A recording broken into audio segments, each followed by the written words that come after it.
이 영화의 제목은 기생충. 다른 동물의 체내외부터 해당 숙주의 양분을 빨아먹으며 살아가는, 숙주 없이는 스스로 자립해 생존할 수 없는 무척추 동물을 이르는 말이다. 이 영화 기생충의 주인공 가난한 기택네 가족들은 부자인 박 사장의 집에 이 제목의 의미와 같이 기생하며 살게 된다.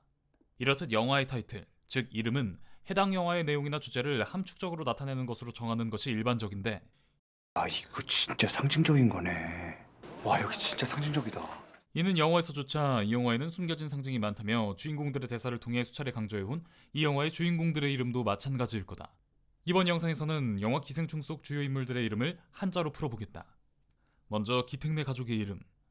기택네 가족의 이름은 각각 아버지 기택, 어머니 충숙, 아들 기우, 딸 기정이다. 아버지의 이름이 기택인데 그 아들, 딸 역시 2대에 걸쳐 기자 돌림을 쓰고 있는 것이 꽤나 부자연스럽다.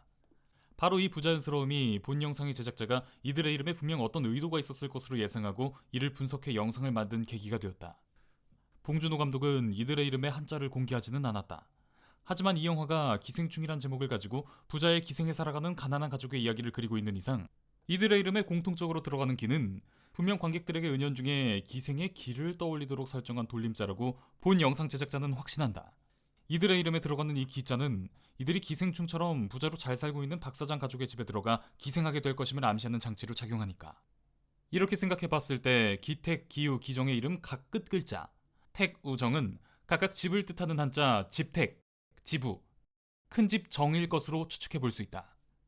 그렇다면 아버지의 이름 기택은 집에 기생하다, 아들의 이름 기우도 집에 기생하다, 딸의 이름 기정의 이름 역시 큰 집에 기생하다라는 의미가 된다.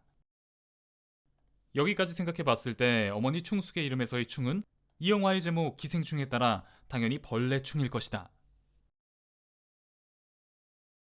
이는 기생충과 마찬가지로 계단을 통해 계층을 구분하는 김기영 감독의 충녀를 오마주한 이름으로 보인다.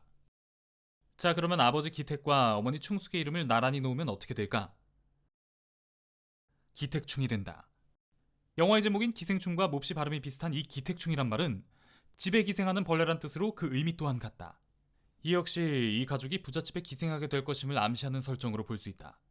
기택네 가족 이름은 모두 다 부잣집을 빨아먹고 사는 기생충을 위한 빌드업이었던 것이다. 안녕하세요, 사모님.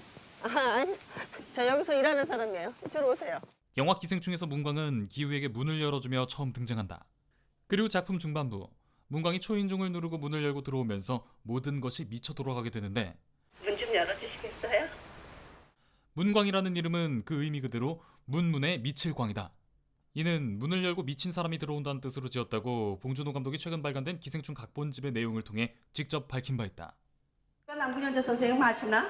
유명한 분인데 그분이 사시던 집이잖아요, 여기가.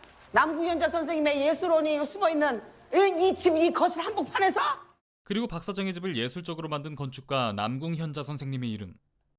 현자라는 이름은 그냥 느낌 있어 보이는 이름을 아무 것이나 붙인 게 아닌가 싶다. 여기서 우리는 남궁이라는 성을 주목할 만한데, 사실 봉준호 감독의 영화에는 이 남궁이라는 성이 자주 나오는 걸 알 수 있다. 플란다스에게서 언급되는 남궁민 박사, 하여튼 넌 그 남궁민인가 남궁 박사인가 개 좋은 일만 시켜준 거야. 설국열차의 남궁민수, Are you Namgoon Minsu? 기생충에서 언급되는 건축가 남궁현자까지. 봉준호 감독의 학창시절 친구 중 피부가 좋고 잘생긴 친구가 한 명 있었는데 그 친구의 성이 남궁이었다고 한다. 쉽게 잊히지 않으면서 독특한 이름을 찾다 보니 자신의 경험에 비추어 볼 때 오래도록 기억에 남는 그 친구의 성을 영화에 언제나 쓰고 있는 것이 아닌가 싶다. 자, 여기까지 기택네 가족들의 이름에 대한 본 영상 제작자의 한자 의미 뇌피셜과 봉준호 감독이 직접 밝힌 장명에 대한 내용이었다.